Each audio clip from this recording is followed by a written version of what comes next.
Déclarer ses impôts en tant qu'indépendant, c'est souvent un parcours du combattant. Démêlons tout ça. Pour beaucoup d'indépendants, la saison des impôts, c'est une jungle de formulaires et de numéros. Au fond, les questions sont toujours les mêmes. Quoi déclarer? Et surtout, comment? Alors pour s'y retrouver, voici une feuille de route simple, organisée selon le statut professionnel. Le point de départ, le plus important, tout dépend du statut juridique et fiscal de l'activité.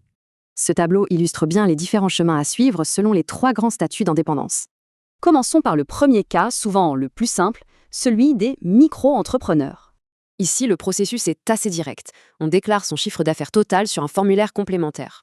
Pas besoin de déduire les dépenses soi-même, l'administration applique un abattement forfaitaire automatiquement. Maintenant, pour ceux qui sont au régime réel, le processus a une étape de plus. D'abord, on déclare le résultat réel de l'entreprise. Ensuite, on reporte ce chiffre sur sa déclaration perso. La grande différence avec la micro-entreprise, c'est que l'impôt est basé sur le bénéfice réel. Et enfin, le troisième cas, les dirigeants de société, où impôt de la boîte et impôt perso sont séparés. C'est un système à 2 niveaux. La société déclare de son côté et le dirigeant fait sa propre déclaration. L'entreprise, elle, paie l'impôt sur les sociétés. Les taux varient selon le montant des bénéfices. Côté perso, la rémunération et les dividendes se déclarent dans des cases différentes du formulaire.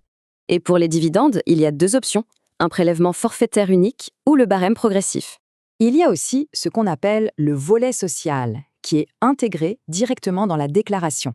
En fait, c'est assez malin, ces données sont transmises à l'URSSAF pour calculer les cotisations sociales. Alors pourquoi est-ce que c'est si important de bien faire cette déclaration? Voyons l'impact. Parce que cette seule déclaration, elle va tout déterminer pour l'année qui suit.